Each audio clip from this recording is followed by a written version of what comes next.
In 1999, NASA launched the Mars Climate Orbiter. It was marvel of the modern science, a $125 million piece of hardware designated to study the Martian climate. It traveled for 286 days, crossing millions of miles, empty, unforgiving space. It executed its mission perfectly until the very last moment. As it entered the Mars atmosphere, it went out of the communication and it will never come back online. It didn't burn up because of a solar flame. It didn't crash because of a mechanical failure. It crashed because of a math error.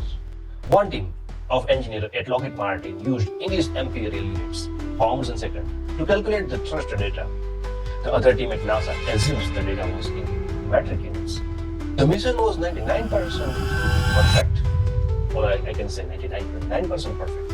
But that 0.1% defect destroyed a decade of work and $125 million of investment. We read stories like that and we shake our heads. How could some of the smartest scientists in the planet make such a basic mistake? But here is the uncomfortable truth. Most of us are making the exact same mistake every single day. We are letting a 1% defect destroy our time, our energy, and our goals. Welcome to the Quality Quest. I'm Dr. Govind Magadia. Throughout my career spanning industrial chemistry, total quality management, and academia, I have studied how complex systems fail, and more importantly, how they succeed. On this channel, we take exact same high-level framework used to run multi-million-dollar factories, chemical plants, and massive corporate projects, and we apply them to most important project of all, your life. This is Series 1, Personal Quality Control. Today we are talking of invisible cost of good enough. Yes, invisible cost of good enough. Let me ask you a simple question. When you set an alarm for 6 a.m., but you hit snooze 3 times and wake up at 6:30, what is the cost? You might think, oh, it's just a 30-minute. I'm still basically on time.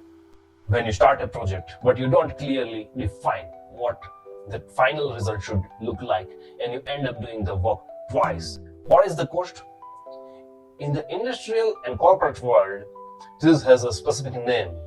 It is called the cost of poor quality, or COPQ.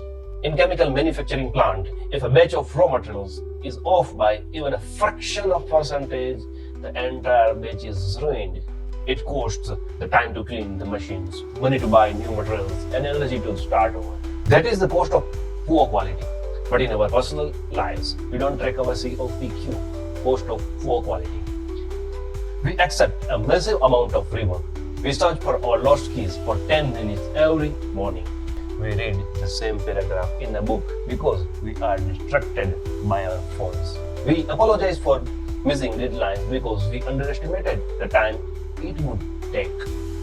We live our lives accepting a standard of good enough.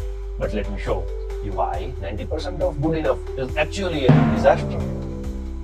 If you score a 99% on an exam, you are at the top of the class. It feels like perfection. But if the world actually operates on a 99% quality standard, society would collapse. Don't believe me? Look at the numbers. If our systems were only 99% accurate, we would have unsafe drinking water for 15 minutes every day. There would be 20,000 wrong drug prescriptions written every single year. Electricity, power grids, and internet servers would be down for over 87 hours a year. And millions of bank transactions would be deposited into the wrong account every week. We demand 6 sigma perfection, that is 99.9996%. Again, 99.9996% accuracy. From the airplanes we fly in, the banks that holds our money, and the medicines we take. Yet, when it comes to our personal productivity, our health routine, and our career goals, we operate at maybe a 7% or 80% quality standard. We tolerate defects in our daily routine. Think about your day today. What was your Mars Climate Orbiter mistake? What was the tiny unit conversation error? The small moment of miscommunication? The forgotten task? The slight lack of planning? that completely derailed your afternoon. The good news is that these defects are not character flaws. You are not lazy. You are not destined to be unorganized. You simply lack a quality management system. Yes, you simply lack a quality management system. In total quality management, our TQM, we do not blame the worker. We blame the process. If a mistake happens, it is because the system allowed it to happen.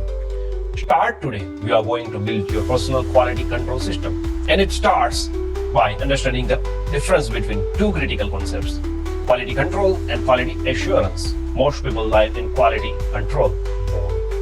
QC is reactive. It means inspecting the final product and fixing the errors. It is proofreading an email after you already hit send and panicking. It is going on a crash diet because your blood work comes back bad. It is putting our fires. Quality assurance, or QA, is proactive. It is designing the process so the fire never starts in the first place. It is creating a daily system that guarantees high quality outcome automatically. Your goal on this quality quest is to stop relying on motivation and willpower and start relying on standardized high quality processes. I want to leave you the one immediate actionable rule that you can apply as soon as this video ends. In project management, there is a concept known as the 1-10-100 rules. It states that it costs $1 to fix a defect in the planning stage. It costs $10 to fix the same defect during the execution. And it costs $100 to fix it after the product has shipped and failed later. Translate that to your daily life. Taking 5 minutes on a Sunday night to plan your meal for the week. That is the $1 fix. Realizing you have no food at 6 p.m. on a Wednesday and having to rush to your grocery store. There is $10 fix.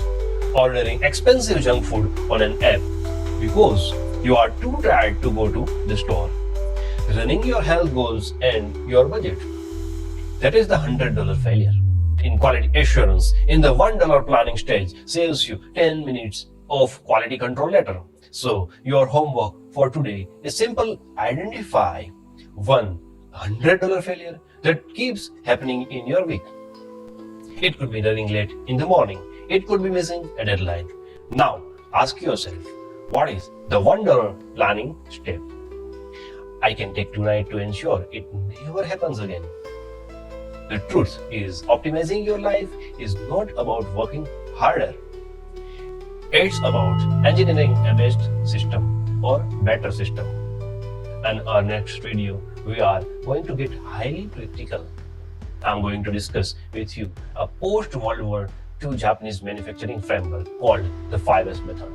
And I'm going to show you exactly how to use it to completely organize your physical workspace and clear your mental fog.